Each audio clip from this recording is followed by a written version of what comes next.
Hello viewers, இன்னைக்கு நம்ம பார்க்க போறது ஒன் பீஸ் எபிசோட் 461 பார்ட் 2.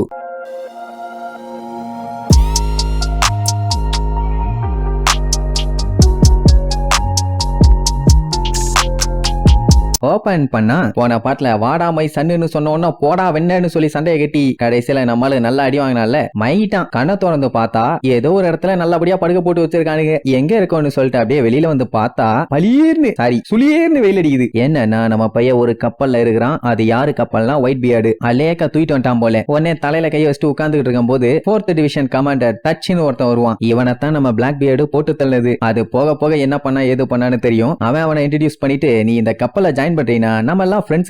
ஆனா ஏசுக்கு சுத்தமா புரியல. காண்டாயி கத்திட்டு தலையில கைச்சிட்டு உட்காந்துருவானா. உடனே அந்த தச்சதா ஏசு மயக்கமானதுக்கு அப்புறம் என்னாச்சுன்னு சொல்லுவான். ஏசோட க்ரூ மெம்பர்ஸ் மறுபடியும் எப்படியாச்சும் காப்பாத்தணும்னு சொல்லி ரிட்டர்ன் வந்திருப்பானுங்க. ஆனா அந்த டைம் ஏசு இருந்தது டேஞ்சரஸ் பொசிஷன் ஆச்சு. அவன் கழுத்துக்கு மேல கத்தி தொங்கிட்டு இருக்குது. எப்படி வந்து காப்பாத்த முடியும்? இவங்க ஆளுகள்லாம் அவங்களை அடிச்சு விரட்டிட்டானுங்க. பட் அதுக்காண்டி அவங்கள போட்டு தள்ள அவங்களும் இந்த ஷிப்ல தான் இருக்கானுங்க. மொத்தத்துல குண்டு கட்டா கட்டி அத்தனை பேரும் இங்க தூக்கிட்டு வந்துட்டானுங்க. சரி இப்ப ஏச தூக்கிட்டு வந்துட்டானுங்கல்ல, அவன் கைய கட்டுறது இல்ல விலங்குன்னு எதுவுமே போடலையே ஏன்னு கேட்பான். தச்சு அதெல்லாம் எங்களுக்கு தேவையில்லை நீர்வான். உடனே ஏச அடுத்து என்ன பண்ணுவான்னா நேரா ஒயிட் பியர்டோட ரூமுக்கு போவான். அவன் நல்லா அங்க கொரட்டை விட்டு தூங்கிட்டு இருப்பான். சரி ரைட்டு, தூக்கத்தோட தூக்கமா இவனை போட்டு தள்ளாதான் கரெக்டா இருக்கும்னு சொல்லி அப்படியே நெருப்பு எடுத்துக்கிட்டு கத்தியோட பாஞ்சி குத்த போவான். கரெக்டா பக்கத்துல போகும்போது அவன் கண்ணை மட்டும் தான் திறப்பான். கரெக்டா அடுத்த செகண்டுங்கும் போது செவுத்த ஒட்டச்சுக்கிட்டு ஏசு வந்து விழுவான். பார்த்தா மூக்கு பூரா ரத்தம். மூஞ்சிலேயே அடிச்சிருப்பான் போல. அவளாதான் இனி ஒயிட் பியர்டு காண்டா இருப்பான்னு பார்த்தா அவன் நல்லா கொரட்டை விட்டு தூங்கிட்டு இருப்பான். அப்படின்னா அவனுக்கு இது ஒரு விஷயமாவே தெரியல. விளங்கிடும். அப்படியே கட் பண்ணா அடுத்த அட்டம்ப்ட். எப்போனா உட்காந்து அவன் மீட்டிங்ல பேசிட்டு இருக்கும் போது பின்னாடி இருந்து பாஞ்சு போய் தலையை வெட்டிலான்ட்டு போவான். ஆனா அப்பவும் அடி வாங்கி தண்ணிக்குள்ள போய் விழுவான். அவன் தான் டெவில் ஃப்ரூட்டை சாப்பிட்டுருக்கானே, செத்து தொலைஞ்சிருவான்னு சொல்லி எல்லாம் அடிச்சு பிடிச்சு அவனை போய் காப்பாத்துவாங்க. சோ இப்படியே ஏசு வெயில் மலைன்னு கூட பார்க்காம ஒயிட் பியர்டோட கப்பல்ல இருந்தே அவனை கொல்றதுக்காண்டி அடுத்தடுத்து முக்குன்னு முக்கி ட்ரை பண்ணுவான். அதுக்காண்டி அங்க இருக்கிற க்ரூ மெம்பர்ஸ் யாருமே அவன் மேல கோப்பல்ல. என்னடா இவன் அடுத்தடுத்து டெய்லியும் ட்ரை பண்றான், பரவாயில்ல பயலுக்கு நல்லா கட்ஸ் இருக்குது, ட்ரை பண்ணட்டுங்கிற மாதிரி கேஷுவலா விட்டுருவானுங்க.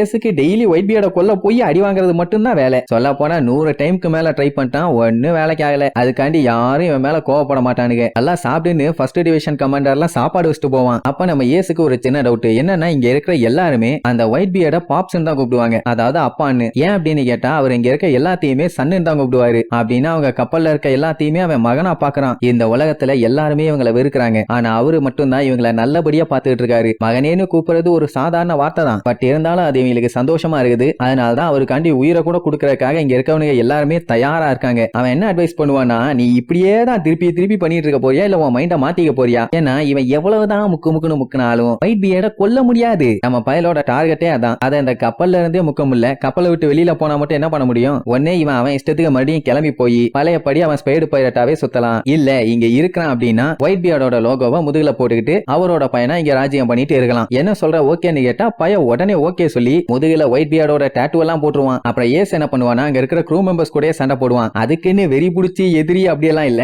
ஒரு ஹெல்த்தியான ஃபைட் தான். அப்படி சண்டை போட்டால கமாண்டர்ஸ்ல ஒருத்தனான டோமாங்கிறவனையும் அவன் க்ரூ மெம்பர்ஸையும் ஈஸியாவே ஜெயிச்சிருவான். அதுக்கப்புறம் தான் என்ன பண்ணிட்டாங்க, ஏசு ரொம்ப நல்லா சண்டை போடுறான், பயலுக்கு பவரும் வேற லெவல்ல இருக்குதுன்னு அவனை செகண்ட் டிவிஷனோட கமாண்டராக சொல்லுவாங்க. ஏன்னா அந்த போஸ்ட்டுக்கு இது வரைக்கும் யாருமே இல்ல. சோ நீ வந்தா கரெக்டா இருக்கும், அதை யாரும் தடுக்க போறது இல்ல. என்ன அவனுக்குமே என்ன சொல்றதுன்னு தெரியல. அந்த செகண்ட் டிவிஷன்ல கொஞ்சம் பவர்ஃபுல்லான ஆளா இருக்குது அந்த டீச் தான். அதான் இப்ப பிளாக் பியர்டா இருக்கானே அவன்கிட்ட போய் இந்த மாதிரி ஒரிஜினலா நீ தான் அந்த பொசிஷனுக்கு வர வேண்டியது, ஆனா நான் வர்றேன் உனக்கு ஓகேவாங்கிற மாதிரி அவன்கிட்டயும் கேட்பான். அவனுக்கு அந்த மாதிரி எல்லாம் ஒரு ஆம்பிஷனும் கிடையாது. அதனால நீ வந்தாலும் எனக்கு அதை பத்தி கவலையே இல்ல, எனக்கு சந்தோஷம் தான், கமாண்டர் ஏசுன்னு சொல்லி கூப்பிட ஆரம்பிச்சிருவான். இப்படித்தான் நம்மளால செகண்ட் டிவிஷன் கமாண்டர் ஆயிருப்பான். அதுக்கப்புறம் என்ன பண்ணிட்டான், ஏசே போய் ஒயிட் பியர்ட மீட் பண்ணி இந்த மாதிரி நான் தான் கோல்டு டி ரோஜரோட பையன்னு சொன்ன உடனே அவனை செருப்பால் அடிப்பான்னு பார்த்தா சிரிப்பால் அடிச்சிட்டான். என்னன்னா இந்த மேட்டர் அவனுக்கே தெரியாதாமா. அண்ட் அது மட்டும் இல்லாம உன் கேரக்டர் ஒன்னு ரோஜர் மாதிரி எல்லாம் இல்லங்கிற மாதிரி சொல்லுவான். கோல்டு டி ரோஜர் வந்து நம்ம ஒயிட் பியர்டோட எனிமி. சோ அப்படி இருக்கும்போது இவனை அடிச்சு விரட்ட தானே ட்ரை பண்ணுவான். அப்படி விரட்டலையான்னு கேட்டா இதெல்லாம் சின்ன மேட்ரு, அதனால ஃப்ரீயா விடும்பா. ஏசுக்கு அப்படியே ஷாக் ஆயிரும். ஒயிட் பியர்ட பொறுத்த வரைக்கும் இவனுக்கு யார் அப்பாவா இருந்தாலும் இவங்க எல்லாருமே கடலோட குழந்தைகள், அதனால விட்டு தள்ளுடா மகனேன்னு சரக்கடிச்சிட்டே ஜாலியா சிரிப்பான். அப்புறம் என்ன, இப்ப நம்ம ஏசு செகண்ட் டிவிஷன் கமாண்டர் ஆயிட்டான். அதுக்கு பார்ட்டி கொண்டாட வேண்டாமா? ஆனா எல்லாம் சரக்கு சாப்பாடுன்னு நம்மளுக்கு லெக் பீஸ் எல்லாம் எலும்போட வாய்க்குள்ள தள்ளுவானுங்க. அவன் தான் லூஃபி மாதிரியே முரட்டு திணி திம்பானே, தொண்டைய தட்டி எல்லா சாப்பாடையும் உள்ள தள்ளுவான். அப்படி திங்கிறத பார்த்துட்டு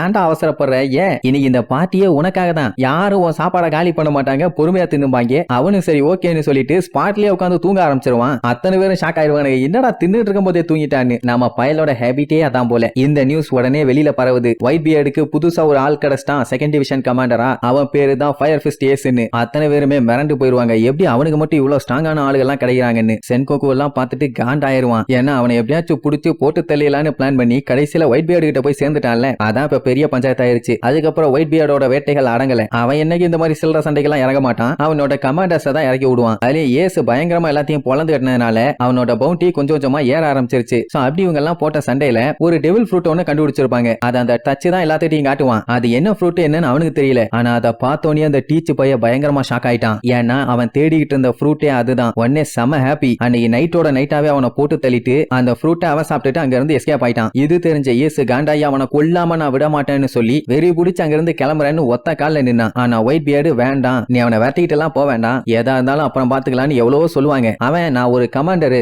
என் டீம்ல இருக்க ஒருத்தன் தப்பு பண்ணியிருக்கான், அவனை எப்படி என்னால சும்மா விட முடியும், நான் எதுவும் பண்ணலைன்னா தச்சோட ஆன்மா எப்படி சாந்தி அடையும் அப்படின்னு கதறுன்னு கதறி துடிச்சிருப்பான். ஒயிட் பியர்டு அப்பவும் கூப்பிட்டு சொல்லுவான், வேண்டாம் இந்த விஷயத்தை இப்படியே விட்டுரு, எனக்கு ஏதோ சரியில்லைன்னு படுது, நம்ம அப்புறம் இவனை பாத்துக்கலாங்கிற மாதிரி சொல்லுவான். ஆனா நம்ம பையன் கேட்கவே இல்லையே. ஏன்னா அவனோட சொந்த குரூமேட்டையே அவன் கொண்டுட்டு அங்க இருந்து எஸ்கேப் ஆகி ஓடி இருக்கான். இது எவ்வளவு பெரிய குற்றம். அதை விட முக்கியம், எத்தனை வருஷமா அவன் இந்த கப்பல்ல இருக்கான். அப்படி இருந்தவன் திடீர்னு சேத்தவாரி மூஞ்சல் அடிச்சுட்டு போயிட்டான்ல. அது மட்டுமா என் அப்பாவோட பேருக்கே இது ஒரு களங்கம், என்னால இதை ஏத்துக்க முடியாது, நான் அவனை கொல்லாம விட மாட்டேன்னு சொல்லிட்டு அங்க இருந்து கிளம்புவான். ஒயிட் பியர்டுக்கும் என்ன சொல்றதுனே தெரியல, அப்படியே சைலண்டா இருந்துருவாரு. அந்த மேக்ரோ போகாரா இயேசு, வேண்டாம் வேண்டான்னு எவ்வளவோ சொல்லுவான். ஆனா இயேசு கேட்கற மாதிரி இல்ல, சல்லுன்னு வண்டி எடுத்துட்டு கிளம்பிடுவான். அப்படி கிளம்பினவன் தான் டீச்சர் கொல்லோன்னு நம்ம ஆளுல இடையில வந்து மீட் பண்ணது. அந்த டீச்சர் கண்டுபிடிச்சு சண்டை போட்டு அவன்கிட்ட தோத்து கடைசியில அந்த லூசு பைய இவனை நேவில கொண்டு வந்து ஒப்படைச்சிட்டான். இப்போ அது இங்க வந்து நிக்குது. இப்ப அவனுக்கு என்ன கவலையா இருக்கும்னா, இவனை காப்பாத்துறதுக்காக மொத்த ஒயிட் பியர்டோட கூட்டமே வந்து நின்னுட்டு இருக்குதுல்ல. அதை பார்த்துட்டு கவலைப்பட்டுட்டு கத்திட்டு கிடப்பான், நீங்க அவ்வளவு சொல்லியும் நான் கேட்காம வந்தேன், அப்படி இருக்கும்போது எதுக்கு நீ காப்பாத்த இவ்வளவு தூரம் வந்தீங்க, இந்த பிரச்சனை எல்லாத்துக்குமே காரணம் நான் தான், நீங்க போங்க அப்படின்னா ஒயிட் பியர்டு இல்லம்பானா நம்மளுக்கு ஷாக் ஆயிரும், எது இல்லையான்னு. அதுக்கப்புறம் தான் நீ ஒன்னும் போகல, நான் தான் உன்னை போக சொன்னேன் மை சன்னு சும்மா கெத்தா